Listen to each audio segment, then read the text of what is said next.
ಈಗ ಬಲದ ಬಗ್ಗೆ ನೋಡಿದೀವಿ. ಈಗ ಅದೇ ರೀತಿಯಾಗಿ ಒತ್ತಡದ ಬಗ್ಗೆ ನೋಡೋಣ. ಹಾಗಾದ್ರೆ ಪ್ರಶ್ನೆ ನೋಡ್ತಕ್ಕಂಥದ್ದು, ಏಕಮಾನ ವಿಸ್ತೀರ್ಣದ ಮೇಲೆ ಪ್ರಯೋಗವಾಗುವ ಬಲವನ್ನ ಏನೆನ್ನುತ್ತಾರೆ? ಏಕಮಾನ ವಿಸ್ತೀರ್ಣದ ಮೇಲೆ ಪ್ರಯೋಗವಾಗುವ ಬಲವನ್ನ ಏನೆನ್ನುತ್ತಾರೆ ಅಂತಕ್ಕಂಥದ್ದು ಉತ್ತರ ಬಂದ್ಬಿಟ್ಟು ಇದಕ್ಕೆ ಏನಂತೇಳಿ ಕರೀತಾರಂದ್ರ ಒತ್ತಡ, ಪ್ರೆಷರ್ ಅಂತೇಳಿ ಕರೀತಕ್ಕಂಥದ್ದು. ಅಂದ್ರೆ ಇಲ್ಲಿ ಸರಳವಾಗಿ ಅರ್ಥವನ್ನ ಮಾಡ್ಕೋಬೇಕು. ಒಂದೇ ಜಾಗದಲ್ಲಿ ಅಂದ್ರ ಸಣ್ಣ ಸ್ಥಳದಲ್ಲಿ ಹೆಚ್ಚು ಬಲ ಹಾಕಿದ್ರೆ ಏನಾಗ್ತದ ಅದನ್ನ ಏನಂತೇಳಿ ಕರೀತಾರಂದ್ರ ಒತ್ತಡ ಅಂತೇಳಿ ಕರೀತಕ್ಕಂಥದ್ದು. ಉದಾಹರಣೆ ನೋಡ್ತೀವಿ, ಒಂದು ಸಣ್ಣ ಜಾಗದಲ್ಲಿ ಹೆಚ್ಚಿಗೆ ಬಲವನ್ನ ಹಾಕಿದಾಗ ಏನಾಗ್ತದ, ಒತ್ತಡ ಏನಾಗ್ತದ ಅಂದ್ರೆ ಇಲ್ಲಿ ಹೆಚ್ಚಾಗ್ತಕ್ಕಂಥದ್ದು. ಅದೇ ರೀತಿಯಾಗಿ ದೊಡ್ಡ ಜಾಗದಲ್ಲಿ ಸೇಮ್ ಒತ್ತಡವನ್ನ ಹಾಕಿದಾಗ ಏನಾಗ್ತದೆ ಅಂದ್ರೆ ಇಲ್ಲಿ ಒತ್ತಡ ಕಡಿಮೆ ಆಗ್ತಕ್ಕಂಥದ್ದು. ಇದಕ್ಕೊಂದು ಉದಾಹರಣೆ ತೆಗೆದುಕೊಳ್ಳೋದಾದ್ರೆ, ಚೂಪಾದ ಸೂಜಿ ತೆಗೆದುಕೊಳ್ಳೋದಾದ್ರೆ ಅದರ ನೀವು ತುದಿನ ಗಮನಿಸಬಹುದು, ಸಣ್ಣ ತುದಿ ಇರ್ತಕ್ಕಂಥದ್ದು. ಅದನ್ನ ನೀವು ಒತ್ತಡ ಹಾಕಿದಾಗ ಏನಾದ್ರ ಹೆಚ್ಚಿಗೆ ಒತ್ತಡವನ್ನ ಬೀಳ್ತಕ್ಕಂಥ ನೋಡ್ತೀವಿ. ಇದು ಏನಾಗ್ತದ, ಈ ಒಂದು ಒತ್ತಡದಿಂದ ಸುಲಭವಾಗಿ ಚುಸ್ತಕ್ಕಂಥದ್ದು ನೋಡ್ತೀವಿ ಸೂಜಿ. ಅದೇ ರೀತಿಯಾಗಿ ಒಂದು ಬೆರಳುಗಳನ್ನ ತೆಗೆದುಕೊಂಡಾಗ ಈ ಬೆರಳುಗಳು ಏನಾಗಿರ್ತದೆ ಅಂದ್ರೆ ದೊಡ್ಡದಾಗಿರ್ತಕ್ಕಂಥದ್ದು ನೋಡ್ತೀವಿ. ಈ ಒಂದು ಸೂಜಿಗೆ ಹೋಲಿಸಿದಾಗ ಈ ಒಂದು ಬೆರಳಿಂದ ಒತ್ತಡವನ್ನ ಹಾಕಿದಾಗ ಇದು ದೊಡ್ಡ ಏರಿಯಾ ಇರ್ತಕ್ಕಂಥದ್ದು. ಇಲ್ಲಿ ಒತ್ತಡ ಏನಾಗ್ತದೆ ಅಂದ್ರೆ ಕಡಿಮೆ ಆಗ್ತಕ್ಕಂಥದ್ದು. ಹಾಗಾಗಿ ಇದು ಚುಚ್ಚುವುದಿಲ್ಲ ಇದಕ್ಕೆ ಹೋಲಿಸಿದಾಗ ಅಂತಕ್ಕಂಥದ್ದು. ಪ್ರಶ್ನೆ ನೋಡ್ತೀವಿ, ಒತ್ತಡವನ್ನ ಲೆಕ್ಕ ಹಾಕುವ ಸರಿಯಾದ ಸೂತ್ರ ಯಾವುದು ಅಂತಕ್ಕಂಥದ್ದು. ಸ್ಪರ್ಧಾತ್ಮಕ ಪರೀಕ್ಷೆಯಲ್ಲಿ TET ಆಗಿರ್ಬೋದು, STR ಆಗಿರ್ಬೋದು, ಈ ಒಂದು ಒತ್ತಡವನ್ನ ಲೆಕ್ಕ ಹಾಕ್ತಕ್ಕಂತ ಸರಿಯಾದ ಸೂತ್ರ ಯಾವುದು ಅಂತೇಳಿ ಪ್ರಶ್ನೆ ಕೊಡ್ತಕ್ಕಂತ ಸಾಧ್ಯತೆ ಇರ್ತಕ್ಕಂಥದ್ದು ನೋಡ್ತೀವಿ. ಹಾಗಾಗಿ ಗೊತ್ತಿರಬೇಕು, ಬಹಳಷ್ಟು ಇಂಪಾರ್ಟೆಂಟ್ ಆಗಿರ್ತಕ್ಕಂಥದ್ದು. ಉತ್ತರ ಬಂದ್ಬಿಟ್ಟು ಒತ್ತಡ ಇಸ್ ಈಕ್ವಲ್ ಟು ಬಲ ಡಿವೈಡೆಡ್ ಬೈ ವಿಸ್ತೀರ್ಣ ಅಂತಕ್ಕಂಥದ್ದು. ಅಂದ್ರೆ P is equal to F divided by E ಅಂತಕ್ಕಂಥದ್ದು ನಾವು ನೋಡ್ತೀವಿ. ಅದೇ ರೀತಿಯಾಗಿ ಒತ್ತಡದ ಅಂತಾರಾಷ್ಟ್ರೀಯ ಏಕಮಾನ ಯಾವುದು ಅಂತಕ್ಕಂಥದ್ದು. ಒತ್ತಡದ ಅಂತಾರಾಷ್ಟ್ರೀಯ ಏಕಮಾನ ಬಂದ್ಬಿಟ್ಟು ಪಾಸ್ಕಲ್. ಅದೇ ರೀತಿಯಾಗಿ ಪ್ರಶ್ನೆ, ವಿಸ್ತೀರ್ಣವು ಕಡಿಮೆಯಾದಂತೆ ಒತ್ತಡ ಏನಾಗುತ್ತದೆ ಅಂತಕ್ಕಂಥದ್ದು. ಈಗಾಗಲೇ ನಾವು ಸೂಜಿಯ ಉದಾಹರಣೆಯನ್ನು ತೆಗೆದುಕೊಂಡೆವು. ವಿಸ್ತೀರ್ಣ ಕಡಿಮೆ ಆದಂತೆ ಏನಾಗ್ತದೆ, ಒತ್ತಡ ಹೆಚ್ಚಾಗುತ್ತದೆ ಅಂತಕ್ಕಂಥದ್ದು. ಇದಕ್ಕೆ ಇನ್ನೊಂದು ಉದಾಹರಣೆ ನೋಡೋದಾದ್ರೆ, ಚಾಕು, ಹರಿತವಾದ ಚಾಕು ತರಕಾರಿಯನ್ನ ಕತ್ತರಿಸ್ತಕ್ಕಂಥ ಸುಲಭವಾಗಿರ್ತಕ್ಕಂಥದ್ದು ನೋಡ್ತೀವಿ. ಏಕಂದ್ರೆ ಅಲ್ಲಿ ವಿಸ್ತೀರ್ಣ ಏನಂದ್ರ ಕಡಿಮೆ ಆಗಿರ್ತಕ್ಕಂಥದ್ದು ನೋಡ್ತೀವಿ. ಅದೇ ರೀತಿ ವಿಸ್ತೀರ್ಣ ಹೆಚ್ಚಾದಂತೆ ಏನಾಗ್ತದ, ಒತ್ತಡ ಕಡಿಮೆ ಆಗ್ತಕ್ಕಂಥದ್ದು. ಉದಾಹರಣೆ ನಾವು ನೋಡ್ತೀವಿ, ಶಾಲಾ ಬ್ಯಾಗ್ಗಳ ಪೆಟ್ಟಿಗೆಗಳು ಅಗಲವಾಗಿದ್ರೆ ಏನಾಗ್ತದಂದ್ರ ಭುಜದ ಮೇಲೆ ನೋವು ಕಡಿಮೆ ಆಗ್ತಕ್ಕಂಥದ್ದು. ಅದೇ ರೀತಿಯಾಗಿ ಬ್ಯಾಗ್ಗಳ ಆ ಒಂದು ಪಟ್ಟಿಗಳು ಏನದಂದ್ರ ಅಗಲವಾಗಿದ್ದಾಗ ಏನಾದ್ರ ಭುಜದ ಮೇಲೆ ನೋವು ಕಡಿಮೆ ಆಗ್ತಕ್ಕಂಥ ನೋಡ್ತೀವಿ. ಅದೇ ರೀತಿಯಾಗಿ ಪಟ್ಟಿಗಳು ಕಡಿಮೆ ಆಗಿದ್ದಾಗ ಏನಾಗುತ್ತದೆ ಅಂತ ಹೇಳಿ ಕಾಮೆಂಟ್ ನ ಮಾಡಿ ಅಂತ ಹೇಳ್ತಾ ನೆಕ್ಸ್ಟ್ ಪ್ರಶ್ನೆ ನೋಡ್ತೀವಿ. ಹಮಾಲಿಗಳು ಭಾರ ಹೊರುವಾಗ ತಲೆಯ ಮೇಲೆ ಬಟ್ಟೆಯ ಸುರುಳಿ ಇಟ್ಟುಕೊಳ್ಳುತ್ತಾರೆ ಅಥವಾ ಇಟ್ಟುಕೊಳ್ಳುವುದು ಏಕೆ ಅಂತಕ್ಕಂಥದ್ದು. ಉತ್ತರ, ಇದರಿಂದ ಸಂಪರ್ಕ ವಿಸ್ತೀರ್ಣ ಹೆಚ್ಚಿಸಿ ಒತ್ತಡ ತಗ್ಗಿಸಲು ಅಂತ ಹೇಳಿ ನೋಡ್ತೀವಿ. ಅದೇ ರೀತಿಯಾಗಿ ನೆಕ್ಸ್ಟ್, ದ್ರವಗಳು ಪಾತ್ರೆಯ ಗೋಡೆಯ ಮೇಲೆ ಒತ್ತಡ ಉಂಟು ಮಾಡುತ್ತವೆ ಅಂತಕ್ಕಂಥದ್ದು. ದ್ರವಗಳು ಅಂದ ಉದಾಹರಣೆಗೆ ನೀರನ್ನ ತೆಗೆದುಕೊಳ್ಳೋದಾದ್ರೆ ಈ ಒಂದು ಪಾತ್ರೆಯ ಗೋಡೆಯ ಮೇಲೆ ಒತ್ತಡ ಉಂಟು ಮಾಡುತ್ತವೆ ಅಂತಕ್ಕಂಥದ್ದು. ಉತ್ತರ ಬಂದ್ಬಿಟ್ಟು ಹೌದು ಅಂತಕ್ಕಂಥದ್ದು. ಈ ಒಂದು ದ್ರವಗಳು ಪಾತ್ರೆಯ ಗೋಡೆಯ ಮೇಲೆ ಏನಂದ್ರ ಒತ್ತಡವನ್ನ ಉಂಟು ಮಾಡ್ತಕ್ಕಂಥದ್ದು.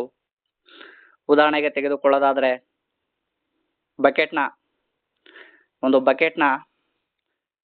ತಳಭಾಗದಲ್ಲಿ ತೂತನ್ನ ಹಾಕಿದಾಗ ಏನಾಗ್ತದಂದ್ರ ನೀರು ವೇಗವಾಗಿ ಚಿಮ್ತಕ್ಕಂಥದ್ದು ನೋಡ್ತೀವಿ. ಹಾಗಾದ್ರೆ ಇಲ್ಲಿ ಅರ್ಥವನ್ನ ಮಾಡ್ಕೊಳ್ಬೇಕು, ದ್ರವಗಳು ಕೂಡ ಪಾತ್ರೆಯ ಗೋಡೆಗಳ ಮೇಲಿನಿಂದ ಒತ್ತಡವನ್ನ ಉಂಟು ಮಾಡುತ್ತವೆ ಅಂತ ಹೇಳಿ. ಅದೇ ರೀತಿಯಾಗಿ ಪ್ರಶ್ನೆ ನೋಡ್ತೀವಿ, ದ್ರವದ ಆಳ ಹೆಚ್ಚಾದಂತೆ ಒತ್ತಡ ಏನಾಗುತ್ತದೆ ಅಂತಕ್ಕಂಥದ್ದು. ಈ ಒಂದು ಇದಕ್ಕೆ ಉದಾಹರಣೆ ನಾವು ನೀರು ನೋಡ್ತೀವಿ, ಸಮುದ್ರ ಆಗಿರ್ಬೋದು ಅಥವಾ ಕೆರೆ ಆಗಿರ್ಬೋದು. ಇವುಗಳ ಆಳ ಹೆಚ್ಚಾದಂತೆ ಏನಾಗ್ತದಂದ್ರ ಇಲ್ಲಿ ಒತ್ತಡ ಏನಾಗ್ತದಂದ್ರ ಇಲ್ಲಿ ಹೆಚ್ಚಾಗ್ತಕ್ಕಂಥದ್ದು. ಇದಕ್ಕೊಂದು ಉದಾಹರಣೆ ತೆಗೆದುಕೊಳ್ಳೋದಾದ್ರೆ, ಆಣೆಕಟ್ಟುಗಳ ಈ ಒಂದು ಕೆಳಭಾಗದಲ್ಲಿ ನಾವು ನೋಡ್ತೀವಿ, ಅಥವಾ ಈ ರೀತಿಯಾಗಿ ಅಣೆಕಟ್ಟನ್ನು ಕಟ್ತಕ್ಕಂಥದ್ದು ನೋಡ್ತೀವಿ. ಈ ಒಂದು ಕೆಳಭಾಗದ ಗೋಡೆಗಳು ಏನಾಗಿರ್ತಾವಂದ್ರ ಬಹಳಷ್ಟು ದಪ್ಪದಾಗಿರ್ತಕ್ಕಂಥದ್ದು ನೋಡ್ತೀವಿ. ಕಾರಣ ಬಂದ್ಬಿಟ್ಟು ಇಲ್ಲಿ ಏನಾಗಿರ್ತದಂದ್ರ ಒತ್ತಡ ಹೆಚ್ಚಾಗಿರೋದ್ರಿಂದ ಈ ರೀತಿ ನಿರ್ಮಿಸ್ತಕ್ಕಂಥದ್ದು ನೋಡ್ತೀವಿ. ಇಲ್ಲಿ ಏನಂದ್ರೆ ಕೆಳಭಾಗಗಳು ಬಹಳಷ್ಟು ದಪ್ಪವಾಗಿ ಕಟ್ತಕ್ಕಂಥದ್ದು ನೋಡ್ತೀವಿ. ಏಕೆಂದ್ರೆ ಬಹಳಷ್ಟು ಇಂಪಾರ್ಟೆಂಟ್ ಆಗಿರ್ತಕ್ಕಂಥದ್ದು ಇಲ್ಲಿ ಒತ್ತಡ ಏನಾಗಿರ್ತದಂದ್ರ ಹೆಚ್ಚಾಗಿರ್ತಕ್ಕಂಥದ್ದು. ಹಾಗಾಗಿ ಅದೇ ರೀತಿಯಾಗಿ ನೆಕ್ಸ್ಟ್, ದ್ರವ ಒಂದೇ ಆಳದಲ್ಲಿ ಎಲ್ಲಾ ದಿಕ್ಕುಗಳಲ್ಲೂ ಹೇಗೆ ಒತ್ತಡ ಉಂಟು ಮಾಡುತ್ತದೆ ಅಂತಕ್ಕಂಥದ್ದು. ಇದಕ್ಕೊಂದು ಉದಾಹರಣೆ, ನೀರು ಒಂದೇ ಆಳದಲ್ಲಿ ಒಂದು ಈ ರೀತಿಯಾಗಿ ಒಂದು ಬಕೆಟ್ ಅನ್ನ ತೆಗೆದುಕೊಂಡಾಗ ಉದಾಹರಣೆಗೆ ತೆಗೆದುಕೊಳ್ತಾ ಇದ್ದೀನಿ. ಇಲ್ಲಿ ನೀರನ್ನು ತುಂಬಿದಾಗ ಏನದ ಅಂದ್ರ ಒಂದೇ ಆಳದಲ್ಲಿ ಇದ್ದಾಗ ಎಲ್ಲಾ ದಿಕ್ಕುಗಳಿಗೆ ಒತ್ತಡ ಏನು ಉಂಟು ಮಾಡುತ್ತಂದ್ರೆ ಇದು ಸಮನಾಗಿ ಉಂಟು ಮಾಡ್ತಕ್ಕಂಥದ್ದು ದ್ರವ. ಅದೇ ರೀತಿಯಾಗಿ ಪ್ರಶ್ನೆ ನೋಡ್ತೀವಿ. ಈಗಾಗಲೇ ನಾವು ದ್ರವಗಳ ಬಗ್ಗೆ ನೋಡಿದೀವಿ, ಇವುಗಳು ಹೀಗೆ ಒತ್ತಡ ಉಂಟು ಮಾಡುತ್ತವೆ ಅಥವಾ ಇಲ್ಲವೋ ಅಂತೇಳಿ. ಅದೇ ರೀತಿಯಾಗಿ ಅನಿಲಗಳು ಕೂಡ ಪಾತ್ರೆಯ ಗೋಡೆಯ ಮೇಲೆ ಒತ್ತಡ ಉಂಟು ಮಾಡುತ್ತವೆಯೋ ಅಂತಕ್ಕಂಥದ್ದು ಇಲ್ಲಿ ಪ್ರಶ್ನೆ. ಹಾಗಾದ್ರ ಅನಿಲಗಳು ಕೂಡ ಏನದ ಅಂದ್ರ ಇವುಗಳು ಕೂಡ ಒತ್ತಡವನ್ನ ಉಂಟು ಮಾಡುತ್ತವೆ. ಹಾಗಾಗಿ ಉತ್ತರ ಬಂದ್ಬಿಟ್ಟು ಹೌದು ಅಂತೇಳಿ. ಇದಕ್ಕೊಂದು ಉದಾಹರಣೆ ತೆಗೆದುಕೊಳ್ಳೋದಾದ್ರೆ, ನಾವು ಬಲ್ನ ತೆಗೆದುಕೊಳ್ತೀವಿ. ಒಂದು ಬಲೂನ್ ಅನ್ನ ಊದಿದಾಗ ಏನಾಗ್ತದ, ಅದರಲ್ಲಿ ಗಾಳಿ ತುಂಬಿ ಅದು ಏನಾಗ್ತದ ಬಲೂನು ಇರ್ತಕ್ಕಂಥದ್ದು ನೋಡ್ತೀವಿ, ದೊಡ್ಡದಾಗ್ತಕ್ಕಂಥದ್ದು ನೋಡ್ತೀವಿ. ಇದಕ್ಕೆ ಕಾರಣ ಬಂದ್ಬಿಟ್ಟು ಒತ್ತಡ ಅಂತೇಳಿ ನಮ್ಗೆ ಗೊತ್ತಿರಬೇಕು, ಬಹಳಷ್ಟು ಇಂಪಾರ್ಟೆಂಟ್ ಆಗಿರ್ತಕ್ಕಂಥದ್ದು. ಹಾಗಾಗಿ ಅನಿಲ ಕೂಡ ಏನದಂದ್ರ ಪಾತ್ರೆಯ ಗೋಡೆ ಮೇಲೆ ಒತ್ತಡವನ್ನ ಉಂಟು ಮಾಡ್ತಕ್ಕಂಥದ್ದು. ಇಲ್ಲಿ ಅರ್ಥವನ್ನ ಮಾಡ್ಕೋಬೇಕು. ಬಲೂನ್ ಊದಿದಾಗ ಏನಾಗ್ತದ, ಈ ಬಲೂನ್ ಏನದಂದ್ರ ಹಿಗ್ತಕ್ಕಂಥದ್ದು, ದೊಡ್ಡದಾಗ್ತಕ್ಕಂಥದ್ದು ನೋಡ್ತೀವಿ. ಇದಕ್ಕೆ ಕಾರಣ ಬಂದ್ಬಿಟ್ಟು ಈ ಒಂದು ಹಿಗ್ಗಲು ಕಾರಣ ಬಂದ್ಬಿಟ್ಟು ಒತ್ತಡ ಅಂತ ಹೇಳಿ ನಮ್ಗೆ ಗೊತ್ತಿರಬೇಕು, ಬಹಳಷ್ಟು ಇಂಪಾರ್ಟೆಂಟ್ ಆಗಿರ್ತಕ್ಕಂಥದ್ದು. ಅದೇ ರೀತಿಯಾಗಿ ಪ್ರಶ್ನೆ ನೋಡ್ತೀವಿ, ನಮ್ಮ ಸುತ್ತಲೂ ಹರಡಿರುವ ಗಾಳಿಯ ಪದರವನ್ನ ಏನೆನ್ನುತ್ತಾರೆ ಅಂತಕ್ಕಂಥದ್ದು. ಬಹಳಷ್ಟು ಇಂಪಾರ್ಟೆಂಟ್ ಆಗಿರ್ತಕ್ಕಂಥ ಪ್ರಶ್ನೆ. ನಮ್ಮ ಸುತ್ತಲೂ ಹರಡಿರ್ತಕ್ಕಂಥ ಗಾಳಿಯ ಪದರವನ್ನ ಏನೆನ್ನುತ್ತಾರೆ ಅಂತಕ್ಕಂಥದ್ದು. ಇದಕ್ಕೆ ಉತ್ತರ ಬಂದ್ಬಿಟ್ಟು ವಾತಾವರಣ ಅಂತೇಳಿ ಕರೀತಕ್ಕಂಥದ್ದು. ನೋಡ್ತೀವಿ, ವಾತಾವರಣದ ಗಾಳಿಯು ಭೂಮಿಯ ಮೇಲೆ ಉಂಟು ಮಾಡುವ ಒತ್ತಡ ಯಾವುದು ಅಂತಕ್ಕಂಥದ್ದು. ವಾತಾವರಣದ ಗಾಳಿಯು ಭೂಮಿ ಮೇಲೆ ಉಂಟು ಮಾಡತಕ್ಕಂಥ ಒತ್ತಡ ಯಾವುದು ಅಂತಕ್ಕಂಥದ್ದು. ಇದಕ್ಕೆ ಸರಿಯಾದ ಉತ್ತರ ಬಂದ್ಬಿಟ್ಟು ವಾತಾವರಣದ ಒತ್ತಡ ಅಂತೇಳಿ ಕರೀತಕ್ಕಂಥದ್ದು. ಅದೇ ರೀತಿಯ ನೋಡ್ತೀವಿ ಪ್ರಶ್ನೆ, ಸಮುದ್ರ ಮಟ್ಟದಿಂದ ಎತ್ತರಕ್ಕೆ ಹೋದಂತೆ ವಾತಾವರಣದ ಒತ್ತಡ ಏನಾಗುತ್ತದೆ ಅಂತಕ್ಕಂಥದ್ದು. ಸಮುದ್ರ ಮಟ್ಟದಿಂದ ಎತ್ತರಕ್ಕೆ ಹೋದಂತೆ ವಾತಾವರಣದ ಒತ್ತಡ ಏನಾಗುತ್ತದೆ ಅಂತಕ್ಕಂಥದ್ದು.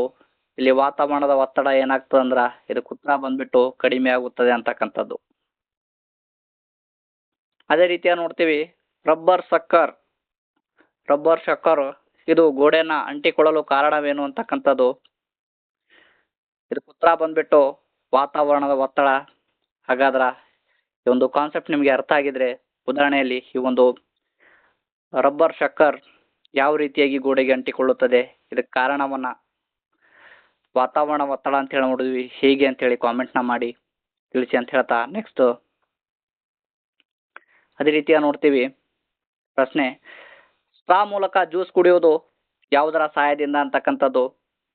ಒಂದು ಸ್ಟ್ರಾ ಮೂಲಕ ನಾವು, ಉದಾಹರಣೆಗೆ ಸ್ಟ್ರಾ ಮೂಲಕ ಒಂದು ಗ್ಲಾಸ್ನಲ್ಲಿ ನಾವು ಒಂದು ಈ ರೀತಿಯಾಗಿ ಒಂದು ಪೈಪನ್ನ ಹಾಕಿ ಇದರ ಮೂಲಕ ಜ್ಯೂಸನ್ನು ಎಳಿತಕ್ಕಂಥದ್ದು. ಇದನ್ನೇ ನಾವು ಏನಂತೇಳಿ ಕರಿತೀವಿ, ಸ್ಟ್ರಾ ಅಂತೇಳಿ ಕರಿತಕ್ಕಂಥದ್ದು. ಈ ಒಂದು ಸ್ಟ್ರಾ ಮೂಲಕ ಜ್ಯೂಸನ್ನ ಕುಡಿಯೋದು ಯಾವುದರ ಸಹಾಯದಿಂದ ಅಂತಕ್ಕಂಥದ್ದು. ಇದಕ್ಕೆ ಉತ್ತರ ಬಂದ್ಬಿಟ್ಟು ವಾತಾವರಣದ ಒತ್ತಡ ಅಂತಕ್ಕಂಥದ್ದು. ಈ ಒಂದು ಸ್ಟ್ರಾ ಮೂಲಕ ನಾವು ಇಲ್ಲಿ ಜ್ಯೂಸನ್ನು ಎಳೆದಾಗ ಏನಾಗ್ತದಂದ್ರ ಇಲ್ಲಿರ್ತಕ್ಕಂಥ ವಾಯು ಏನದಂದ್ರ ಕಡಿಮೆ ಆಗ್ತಕ್ಕಂಥದ್ದು ನೋಡ್ತೀವಿ. ಕಡಿಮೆ ಆದಾಗ ಇಲ್ಲಿ ವಾತಾವರಣದ ಒತ್ತಡ ಬೀಳ್ತಕ್ಕಂಥದ್ದು ನೋಡ್ತೀವಿ. ವಾತಾವರಣದ ಒತ್ತಡ ಬಿದ್ದಾಗ ಜ್ಯೂಸ್ ಏನದಂದ್ರ ನಮ್ಮ ಬಾಯಿಗೆ ಸೇರ್ತಕ್ಕಂಥದ್ದು. ಹಾಗಾದ್ರೆ ಇಲ್ಲಿ ಬೀಳ್ತಕ್ಕಂಥ ಒತ್ತಡ ಯಾವುದು ಅಂತ ಹೇಳಿ ಕೇಳಿರ್ತಕ್ಕಂಥದ್ದು. ಸ್ಟ್ರಾ ಮೂಲಕ ಜ್ಯೂಸ್ ಕುಡಿಯುವಾಗ ಯಾವುದರ ಸಹಾಯದಿಂದ ನಾವು ಕುಡಿತೀವಿ ಅಂದ್ರೆ ಇದು ವಾತಾವರಣದ ಒತ್ತಡ ಅಂತಕ್ಕಂಥದಕ್ಕೆ ಸರಿಯಾದ ಉತ್ತರ. ಅದೇ ರೀತಿಯಾಗಿ ನೆಕ್ಸ್ಟ್ ಪ್ರಶ್ನೆ ನೋಡ್ತೀವಿ, ನಮ್ಮ ದೇಹ